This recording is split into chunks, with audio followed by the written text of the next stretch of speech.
Lucha, lucha, lucha, lucha.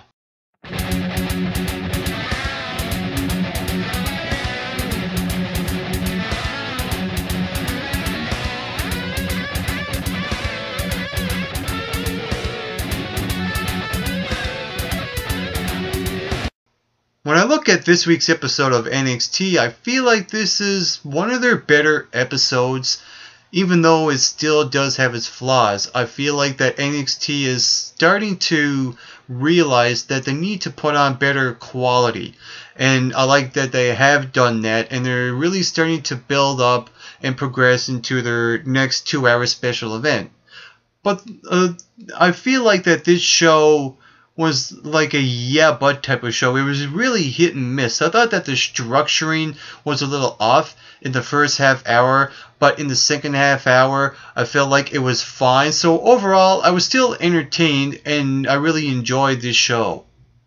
So we kick off this show with a semi-final tournament match to determine the number 1 contenders for the NXT Tag Team Championships.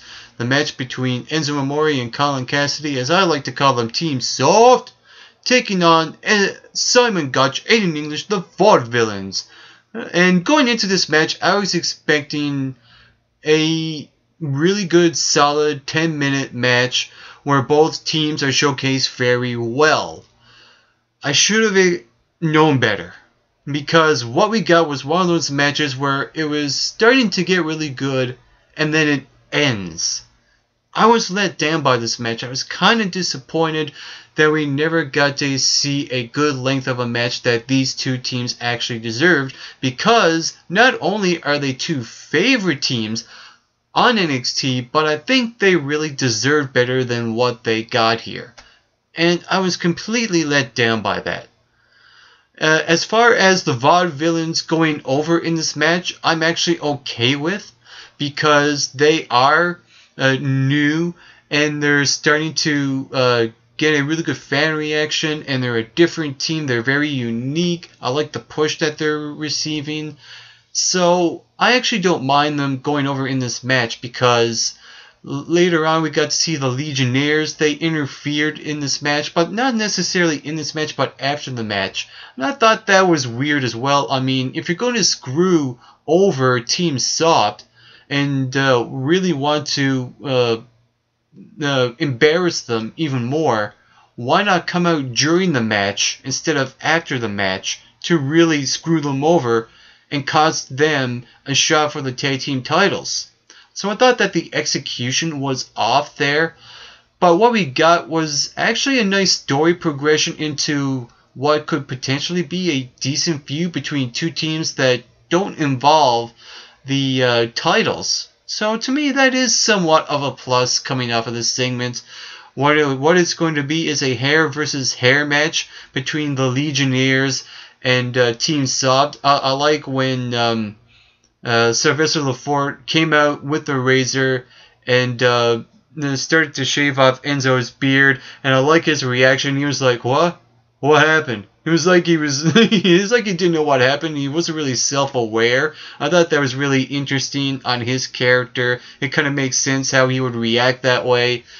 So I'm kind of looking forward to seeing what's definitely going to take place here with this little feud between Team Soft and the Legionnaires.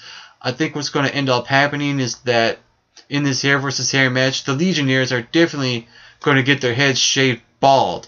And all that will take place at NXT TakeOver 2, which airs on the WWE Network for only $9.99. So then we get the announcement from Triple H that in 3 weeks' time we're going to have a new 2-hour special event called TakeOver 2. My only nitpick with this is that I think they should change the name of it, because we already had a special event a few months ago called TakeOver. I think this should be something titled different. My opinion on that subject. But moving along the line with this promo, he also talks about bringing in a new general manager on NXT, and I'm thinking, what is the point of bringing in a new general manager when you're not going to feature him on TV as much as you should, like you've done with JBL? I just don't see the point of having a general manager, because we see more of Triple H, the real authority, more than JBL. So why even bother with a new general manager? However, I am curious to see who it is going to be. I don't have any guesses of who Triple H is going to bring in as the general manager. I'm curious, but like I said, I hope that NXT uses that general manager a lot more and a lot better than JBL. So then we get into the second match of the show, and that was Tyler Breeze versus Tyson Kidd. And basically this match was about Tyler Breeze's revenge on Tyson Kidd based off what happened last week on the show. And going into this match, I was kind of curious why this match was getting the filler position on the show instead of an important position like the first or the last segment of the show, because of how they incorporated these two guys on NXT last week, making them a big deal, looking like this could be a four-way match, even though it still feels like that it might be. So I like how they used them. It was just kind of curious why they would put these two guys in the filler spot and not in an important spot on the show. So, with that being said, I wasn't expecting a match out of the two of them because they got the filler position, but what I did enjoy was how this was well played. What happened was that they kind of do go at it for a little, but then Tyler Breeze takes his phone and walks away and says, "I don't need this." It kind of still makes him look relevant and look strong somewhat, and it also makes Tyson Kidd look believable and look strong as well. Both of these guys really don't feel weak at all, and I like that Tyson Kidd was celebrating in the ring like he won a heartfelt match. I thought that was hilarious. So I thought that NXT actually kind of played it safe with these two, and it's actually some story and match progression leading up to a possible four-way match for the NXT Championship. Hopefully that is what they were going here when it came out of this segment on the show. And then we got to the Divas match on the show, and that was Becky Lynch taking out Charlotte in a non-title match. And this was a very short 3 to 4 minute match. Nothing much really going on. I thought this match should have been a lot longer than it should have been, because I would have liked to seen a lot more in-ring work from both Becky Lynch and Charlotte to see what they can really do inside the ring, and also to get Charlotte ready for her match against Bayley at TakeOver 2 for the NXT Women's Championship. So I thought these two were very limited in the ring for the time that they were given on television. As far as Charlotte going over, I'm okay with it, because Becky losing doesn't really hurt her too much because she has a lot of time to develop her character. But there has to be at some point in time where Becky Lynch does need to start winning matches, because when was the last time she actually won a match on TV besides her debut? Just think about that for a second. To me, wins really do matter when it comes to developing new characters, and even though I don't think she's fully connecting with the audience just yet, I'm glad that they're not pushing her to the moon unlike some people on Raw. So I'm glad that they're keeping her safe, but like I said, there has to be a certain time when you have to start building up this new character of Becky Lynch. But as far as Charlotte goes, I think she was in the right to go over, because NXT is establishing her as the NXT Women's Champion, and she has to look good and strong going into her match against Bayley for the NXT Women's Championship at TakeOver 2. So to me, they kind of played this smart. So Mojo Rawley beats Steve Cutler in a jobber squash match. Nothing really to talk about there. And then Mojo Rawley gets on the microphone and cuts a promo and says that Bull Dempsey didn't do the job very well. He's still standing, and now the smile is gone. You have my attention, blah, blah, blah, etc., etc. I thought his promo was just okay. He could definitely work on it. It was kind of hard to pick out what he was saying, but when he got to the end of it, it seemed like he has a new layer. I like it because Mojo Rawley to me was very one-dimensional, and I think it's time to do some sort of character change with him. I think that's a smart decision on the part of NXT, and I hope good things from Mojo, even though the fans have really turned on him. And you know there's something wrong when the NXT fans have turned on a babyface. There's definitely something wrong with that picture. But I do like that NXT has taken a step back with Mojo Rawley, because to me, they were skyrocketing this guy to the moon ever since his debut. And I like that ever since he came back, you know, he's starting to slow down a little and should progress slowly and build him up bit by bit. Even though, like I said, the fans are not really fully accepting him, and they're really starting to turn on him. But I like that NXT has started from scratch with this guy, and a good way to do it is to put him in a feud with someone who is not all that popular with the crowd, but is actually a lot more popular based on the fan reaction more than Mojo Rawley, which is kind of awkward because now they're doing a whole counterproductive feud. It's kind of like John Cena, Brock Lesnar, where people are cheering the heel and they're booing the babyface, which makes the babyface the heel and the heel the face. You know, kind of like, again, with John Cena and Bray Wyatt. Now the same thing is happening, because while Mojo Rawley was talking, there were Bull chants, and during his match against Steve Cutler, there were Let's Go Steve chants. So, with this development of feud, my perspective on this is that Bull Dempsey has now become the babyface, and that Mojo Rawley has become the heel, and that Mojo Rawley is the obstacle to overcome based on how NXT has been booking him in the past before he returns. So, I don't know about this feud. This could go ugly in a hurry. I hope NXT